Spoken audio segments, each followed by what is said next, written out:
This week on InsideRHAthletics, I'll sit down with Coach Henderson to talk about the boys' basketball season. Then we'll head to Zaire for Player of the Week.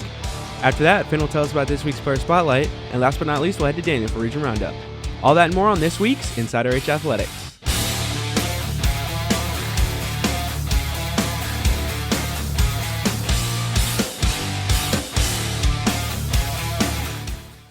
What's up, Wildcats? Welcome to this week's edition of InsideRHAthletics. I'm here with the boys' basketball head coach, Coach Henderson. How's it going, Coach? Great. Thanks for having me. So, Coach, I interviewed you a few weeks ago, and the season's been coming along. So, just sort of give us a summary of what's happened since the last interview. Yeah. Since the last interview, unfortunately, we've played up and down. We've had stretches where we've played really, really well. Unfortunately, though, we've combined that with some stretches where we played kind of poorly, made some silly mistakes, and that's led us to some losses that we probably shouldn't have taken. But basketball is a tournament sport. I mean, that's the big message to our players is we really have to be playing our best basketball at the end of the season when that region tournament rolls around. So nobody likes losing, but I'll take losing in December, early January instead of losing in February all the time. So we're improving. We've recognized the areas where we need to improve, and the guys have worked really hard. So I'm encouraged by where we're at. Yeah, and what have you been improving in? The biggest thing is just some consistency factors. Again, we've lost some games because we just had short stretches during the game where we got a little inconsistent. We got away from what we were having success with. Three big things that we're really focused on is paint touches. When we're able to attack the basket and get the ball inside, we score at a pretty consistent level. When we don't do that, that's when we have those stretches where we struggle offensively. So paint touches, we're also working rebound a little better. We have some stretches where we don't box out, we don't rebound the way we should, finish possessions. And just taking care of the basketball. I think the first time we talked about we struggle a little bit with turnovers. Turnover numbers are coming down. They're just coming at some wrong times right now. So those are the areas where we're really, really trying to improve. Tuesday night, we played against Southeast Bullock. We had a really, really great stretch where we were doing all those three things right, and we took home a big victory. Yeah, I'm glad to hear it. So, getting more specific with just basketball, when you're coaching a game, what adjustments do you find yourself making the most, and what are you watching when you need to make an adjustment? I think a lot of stuff we try to focus on is controlling what we can control. So a lot of it is how's our effort? How's our effort look like offensively? Are we getting the ball in the paint? Are we executing offense? Defensively, are we communicating? Are we switching when we're supposed to switch? Are we doing those things? Sometimes you have to make the adjustments based on what the other team's doing, but for the most part, we have a plan in place, and we've prepared enough to know what the other team's going to try to do against us. So then it does come down to how can we control what we can control to put ourselves in the best position to be successful. Yeah, and talking about what you can control, and with playing sports, like something that is very important that you can control is emotion. Oh, absolutely. And that comes with culture. So how important is your basketball program's culture to you? It's huge. We have spent a lot of time this season working on our culture, trying to improve our culture. We've had a stretch in the last couple of years where the culture hasn't been as strong as it could be, and a lot of that falls on me as a coach, not intentionally putting as much work and effort into building the culture. I think we kind of took our culture for granted. So every practice, before practice, we spend 15 to 30 minutes some days just working on little culture pieces. How can we be better? How can we be better in this area? How can we be better attitude-wise? How can we be better teammates? How can we be more connected? How can we be tougher? And I think you're seeing throughout the course of the year that is paying dividends now, late in the season, because we are playing tough, and we are playing more connected. I think team chemistry-wise, the guys, this is probably one of the closest groups we've ever had. They enjoy being around each other. They work hard. They have fun off the court. They enjoy playing with each other on the court, and that's leading to a lot of the success that we've had. Now we just got to work on the consistency part of can we do these things every single day, even when we don't feel like it. Can we do it day after day after day after day? And that's where we're really going to see that big jump to the next level. Yeah, I know we're going to figure it out. So, Coach, do you have any specific player you want to shout out? Yeah, let's shout out Josh Mock. Josh has been our leading scorer this season. He played fairly well last Friday at Tift. Unfortunately, lost that game, but he shot the ball well, rebounded well. Tuesday against Southeast Bullock, he did a good job passing. He took more of a passer role He fed Drew Nudo with a lot of assists. He rebounded, made the extra pass. So he's done a lot overall for us this year, and especially over the last week. So Josh, we're proud of you. Keep working hard and excited what's ahead. More on Josh Mock on this week's Player of the Week. This week's Player of the Week is Josh Mock, a 12th grade shooting guard. We asked him how he got into basketball. I really just started because it was something I just got into at a young age, and I just fell in love with it. Just loved getting better at it. It was just so much fun, so I just pursued it. This is Mock's last high school basketball season. We asked him what motivates him to play. I would say what motivates me to play is just the strive for greatness. Just always wanting to be a better version of myself and just looking to improve in any way I can every single day. With the season still far from over, we asked him how he believes the season is going. The season right now is pretty good. We're currently at a 500 record, so we're 9-9, but we still have a lot of games to play, a lot of basketball to play. So we're chugging along through region play, and we got a big game on Friday. So we're just looking to stay connected and get better every single day. Mock credits his success to his teammates and coaches for being his biggest motivators. Definitely my guys. I mean, even though there's so many guys that don't even really see the court, but even those guys have such a big impact on me, and just having the team just rally around me, and I just feel like my support group from the team to my coaches is just so big, and so they uplift me, and they're the reason I'm able to do everything I'm able to do. Mock has big goals for his final season.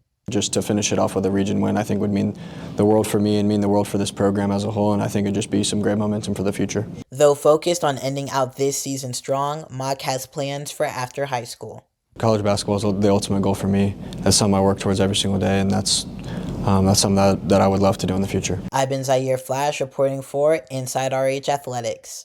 Welcome back. Now into Player Spotlight. This week's Player Spotlight is senior Stacy Armour, the captain of the Richmond Hill competition dance team.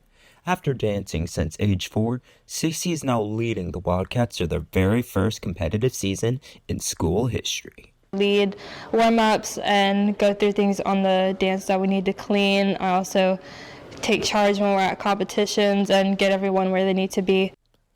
As the first captain in program history, the pressure to perform is high. But with a top 3 finish already under her belt, Stacy's focused on the hard work required to bring home a first place trophy. Winning first place would just be a testament to how hard we've been working this season, and there's a lot of really great teams. I really hope that we can win. Stacy's leadership isn't just about the current season. She's dedicated to building a foundation that ensures the dance program continues to grow after she graduates. It's going really great. We have a great group of 15 girls, and obviously I won't be here next year, but I'm hoping that we have a lot more people audition next year. Coach Harmon and Coach Washington have been great helps. Our choreography is good, and I'm just hoping that we can keep up the good energy throughout the season. The Wildcats hit the floor again this weekend as they continue their quest for a first place finish. So come out and support your Richmond Hill dancers. Reporting for InsideRHAthletics, I'm Finn Pursley. Welcome back. Now into Region Roundup after the break.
You know that's not what robots we make. Well, what do we make?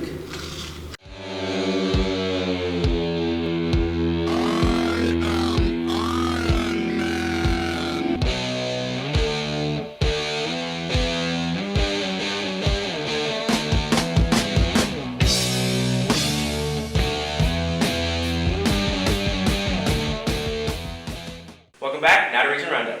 Good day, Wildcats. I'm Daniel Lopez here with your Region Roundup for today. Let's get straight into it.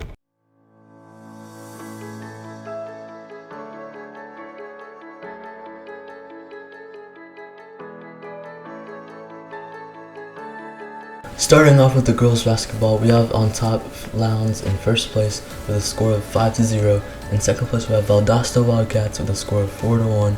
In third place we have Camden County with a score of 2-2. In fourth place Tift County with a score of 2-3. In fifth we have Colquitt County with a score of 1-3. And last place we have Richmond Hill with a score of 0-5. Now with the boys basketball, we have Lowndes in first place with a score of 5-0. In second place we have Valdosta with a score of 3-2. In third place we have Colquitt County with a score of 2-2. Camden in fourth place with a score of 2-2 as well. In fifth place we have Tift County with a score of 1-4. And in last place we have Richmond Hill with a score of 1-4. Well, that's all for today, Wildcats. I'll see you next week. Man, I love spending time out here at this awesome park off my phone. But we have to keep it nice. There's so many things to enjoy here. From tennis to football to just a simple walk around the water. But in order to enjoy it, we have to maintain our spaces. Unlike these guys. Did you know that vandalism hurts our own community? What's vandalism? Vandalism is the deliberate destruction of property, including graffiti. If you are caught committing this felony, you can be arrested, serve time in jail, or be fined. I don't know about you, but destroying something in a park is not worth destroying my future.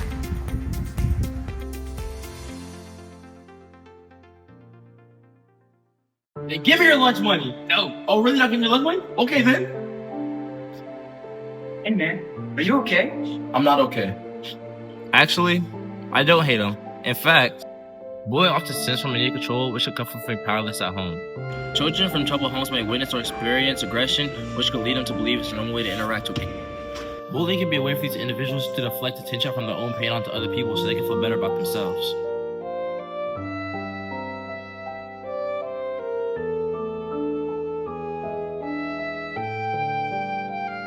Welcome back. So, Coach, to finish off this week's edition of InsideRHAthletics, how are you getting ready for this game against Valdosta?